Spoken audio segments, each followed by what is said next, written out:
ঢ্যাঁড়সের নানান রকমের উপকারিতা আছে। আর আজ আমি এই রান্নাটা একদম নিরামিষভাবে খুবই কম মশলায় তৈরি করে নেব। হ্যালো বন্ধুরা, আপনাদের সকলকে জানাই আমার নমস্কার। আমি মনি রান্নাবাটিতে আপনাদের সবাইকে স্বাগত জানাই।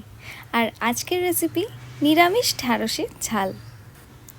এই রান্নায় সবার প্রথমে আমি ঢ্যাঁড়সগুলো ঠিক কীভাবে কাটতে হবে সেটা আমি আপনাদের বলে দেব। প্রথমে কিন্তু আমি ঢ্যাঁড়সগুলোকে এভাবে জলের মধ্যে ভিজিয়ে রেখেছি, কারণ ঢ্যাঁড়স কাটার পর কিন্তু ধোয়া সম্ভব না। তাই জন্য ঢ্যাঁড়সের গায়ে যে নোংরাটা থাকে বা যে ময়লাটা থাকে সেটা এভাবে জলে ভিজিয়ে রাখলে ঢ্যাঁড়স ঠিক পরিষ্কার হয়ে যায়। নিশ্চয়ই দেখতে পাচ্ছেন আমি ঠিক কেমন সাইজের ঢ্যাঁড়সগুলো নিয়েছি, বেশ ছোট ছোট। এবার ঢ্যাঁড়সগুলোর দুটো পার্ট আমি কেটে নিয়ে এভাবে মাঝখান থেকে একটু চিড়ে নিচ্ছি।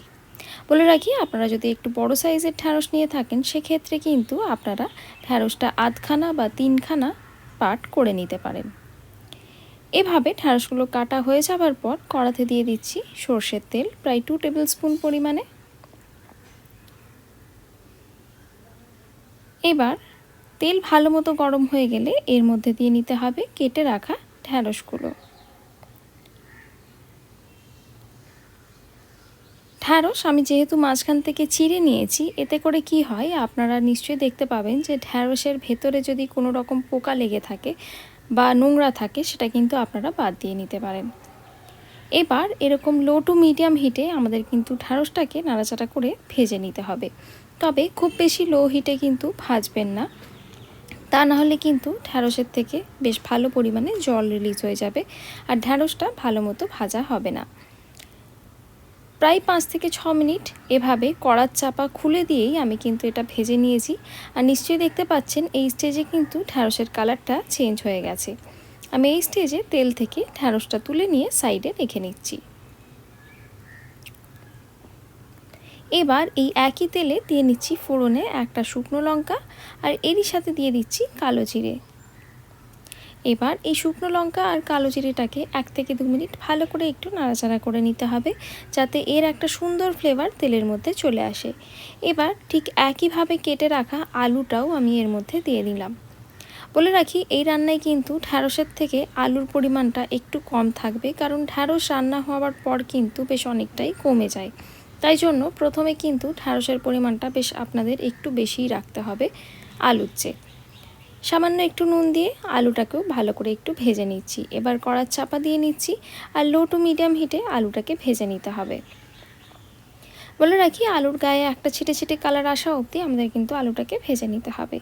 এই স্টেজে একবার কড়ার চাপা খুলে নিচ্ছি, একটু নাড়াচাড়া করে আপনাদের দেখিয়ে দিই। আলু কিন্তু এই স্টেজে মোটামুটি 60%-এর মতো সেদ্ধ হয়ে গেছে। আমি এখানে প্রায় 5 থেকে 6 মিনিট সময় ধরে আলুটাকে ভেজেছি। আর অতি অবশ্যই আপনাদের কিন্তু মাঝে মাঝে কড়ার চাপা খুলে নিয়ে আলুটা নেড়ে নিয়ে আবারও চাপা দিয়ে এটাকে সেদ্ধ করতে হবে।